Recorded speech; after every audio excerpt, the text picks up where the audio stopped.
물론 여기까지 보면 우연히 겹칠 수 있다라고 하는 분들도 많겠지만 그 많은 숫자 중에 하필? 이라는 생각이 들기도 하죠.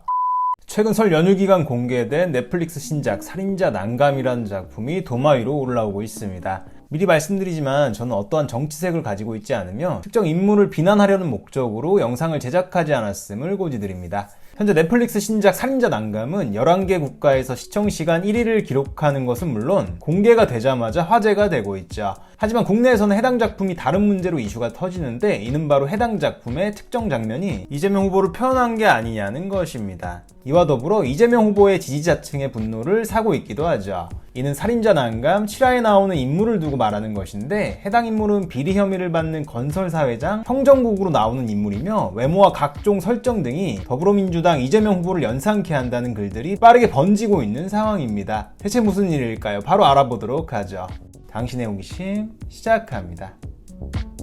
살인자 난감 작품을 보신 분들은 알겠지만 감옥에 수감되어 있는 위 사진의 인물이 접견을 하면서 초밥을 먹는 장면이 나옵니다. 물론 해당 인물이 작품 속에서 비중이 큰 역할은 아닙니다. 근데 아이러니하게도 해당 배우가 이재명 후보랑 너무나도 흡사합니다. 보자마자 닮았다는 말이 나올 정도로 닮았죠. 안경테는 말할 것도 없고요. 아무튼 그래서 해당 연기자가 이재명 후보와 닮았다는 이유만으로 화제가 된 것이냐? 당연히 아닙니다. 이어서 말하자면 해당 인물의 설정은 비리로 감옥에 들어가 있는 상태이며 저 인물의 극중 손녀딸 이름이 형지수로 나오죠. 이때부터 뭔가 스물스물 겹치기 시작합니다. 이뿐만이 아니죠. 해당 인물은 수감번호 4421이라는 번호를 달고 있는데 이 4421이라는 숫자는 이재명 후보의 대장동 비리 문제가 터졌을 당시 해당 사건의 비리 금액이 4,421억이라는 점입니다. 물론 여기까지 보면 우연히 겹칠 수 있다라고 하는 분들도 많겠지만 그 많은 숫자 중에 하필? 이라는 생각이 들기도 하죠. 여기서 더 나아가 해당 인물이 초밥을 먹는 장면이 나옵니다.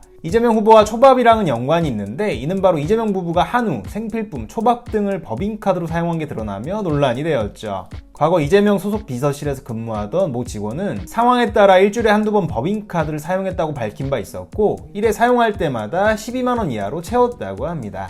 이는 의전팀이 인원수 등을 고려해 총무과에서 관례상 비용 한도를 12만원으로 정해놓았기 때문이라고 하죠. 이러한 행위는 총무과 소속인 모 공무원의 지시로 이루어졌는데 금액과 시간, 장소까지 미리 정해두고 이재명의 배우자인 김혜경의 사적인 용도로 법인카드를 사용해왔다고 말합니다. 대부분의 구매 이력은 음식이었는데 한번 사용할 때마다 12만원어치 음식은 너무 많기에 이재명 옆집의 경호원이나 혹은 이와 관련된 자들이 거주하는 것이 아니냐는 의혹이 제기되죠. 아니나 다를까 당시 경기주택공사 사장이 이재명 옆집에 살고 있었고 본인은 이재명 후보가 옆집에 사는 걸 몰랐다는 이상한 말을 하기도 합니다. 이는 현재 조사 중에 있다고 하죠. 아무튼 법인카드 의혹에 대해선 이재명 후보 측에서 현재 묵묵부답인 상황입니다. 이처럼 이재명 후보의 부부가 법인카드로 사용한 내역들 중에 초밥이 포함되기에 초밥과 인연이 있다고 볼 수 있다는 해석입니다. 또한 이재명 후보를 닮은 저 인물은 국중에서 경동맥이 찔려 사망하게 됩니다. 최근 이재명 후보 테러 사건이 도마 위로 오른 적이 있었죠. 마찬가지로 작품 속의 이런 부분이 실제 일어난 사건과 겹친다고 볼 수 있습니다.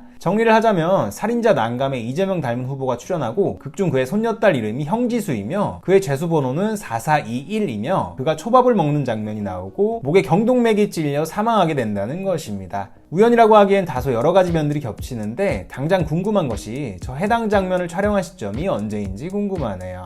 이재명 후보를 표현하기엔 죄수번호를 제외하고 나머지 것들이 꽤 최근에 벌어진 일들인데 말이죠. 여러분들의 생각은 어떤가요? 당신의 호기심이었습니다.